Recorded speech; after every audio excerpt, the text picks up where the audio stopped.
Hey, this is Julian and you're on EatTheBlocks, and in this video we're gonna start a series on how we can integrate React with your decentralized application.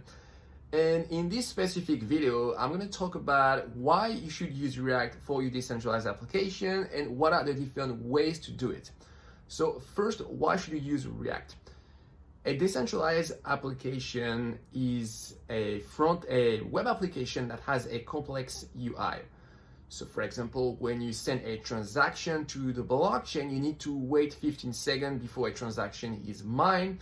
And during this time, you need to show some feedback to the user. You also need to show confirmation. So confirmation are basically when you send a transaction to the network, it's not binary. It's not has it been added or not, but it's more about how many blocks were mined on top of your transaction. And with each block, you are more and more certain that your transaction will be persisted in the blockchain. So you need to show this confirmation in the front end so that the user can see it. You also have to deal with interaction with wallet. So that's another thing that makes it more complicated. So yeah, like you could try to do all of this without React, with just plain JavaScript. We call this vanilla JavaScript. But the problem is, if you try to do this, you are going to mix what we call the infrastructure code. So that's the code that manipulates the HTML of your page.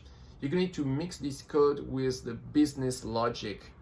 So the code, another part of the code that basically tells how your application should behave according to the different rules that you have decided.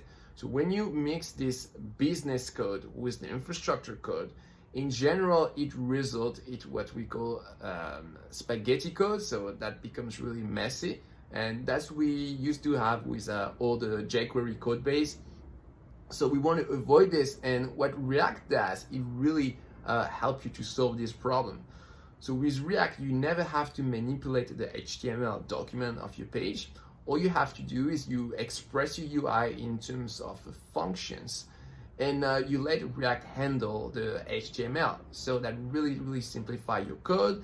And decentralized applications are particularly complicated on the front end, so they are typically a good use case for React. By the way, React is not the only library that can help you with this problem. You also have other frameworks like Vue, like Angular. But the thing that is good with React is the ecosystem is way larger, and especially when it comes to libraries that can help you for your Dapp, you have more of this library for React than for Vue or Angular. So I would definitely go with React.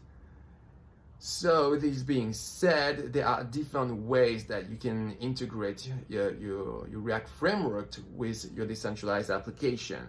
So first, we're going to see the old API of React. So I'm talking of before React 16.8.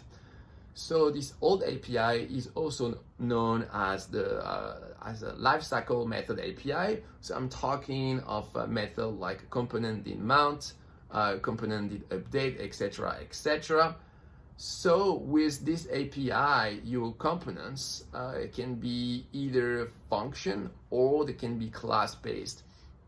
And the problem with this API is that it was a little bit hard to reuse some code. So we had to come up with pattern like React prop render pattern and other stuff.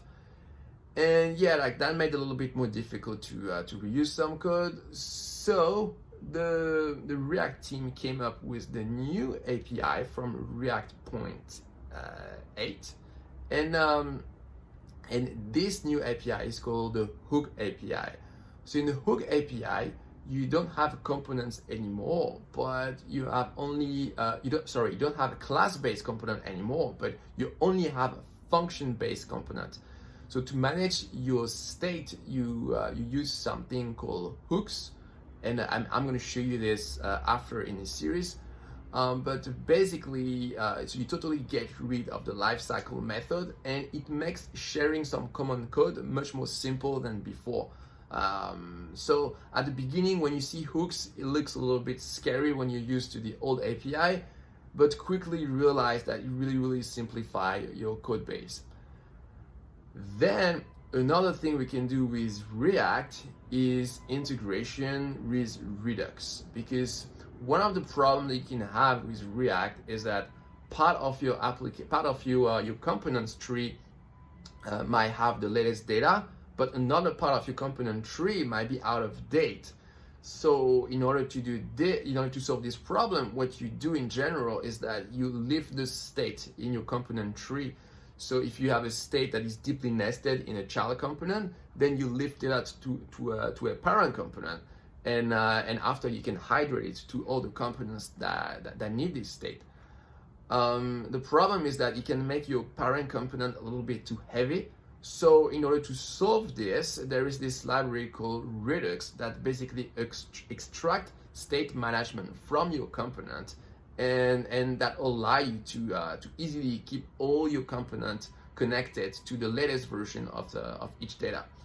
So that is cool, that works well, but the problem is that there are many applications that use Redux that don't actually need it, because when you use Redux, it really introduces some boilerplate code, so it comes with its own complexity, it has a cost.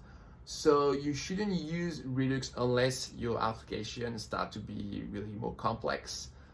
In many cases, it's fine to just manage all your state in React. On top of it, with the new hook API of React, now you can actually create your own reducer like in Redux, but directly in your React component by using a custom hook that is called useReducer. And yeah, so that kind of makes a little bit the Redux library a little bit obsolete for new version of React. And finally, last way you have to integrate React with your decentralized application is to use a front-end framework called Drizzle. So with Drizzle, it becomes really easy to keep your front-end up to date with the data of your smart contract. So I've talked about 4 different ways of integrating React with your decentralized application. So which one is the best? Well, like in many cases in life, the answer is it depends. So let's start from the beginning. The old API of React. So why would you use it? Well, the only reason why you would use it over the new API of React is if you want to use a library that was not updated to be compatible with the new API of React. Then we have the new API of React. So in most cases, you probably want to use this because you really simplify your code base. Then you have Redux. So Redux, I would only use it only if your application start to be large enough. But at the beginning, I would absolutely not use it. There are many beginner programmers who want to use it just because they use some Facebook guys and some other famous programmer who use it, so they think it's cool. Don't do this mistake. And finally, Drizzle. So Drizzle is in the process of being compatible with React hooks. So when Drizzle will have finished this update, I will absolutely recommend Drizzle as your first choice. So next in this series, we're gonna code together, and I'm gonna show you how you can integrate React with the different solutions that I've mentioned. By the way, if you want to learn how you can become a blockchain developer and find your first blockchain job, I've created a free mini course where I give you all my secrets. And if you want to get your hand on it, all you have to do is to follow the link in the description. So if you have any question on how you should integrate React with your decentralized application, ask them in the comments down below. And that's it on this video on how you should integrate React with your Dapp. Thanks for watching, and I'm going to see you for another video. Bye bye.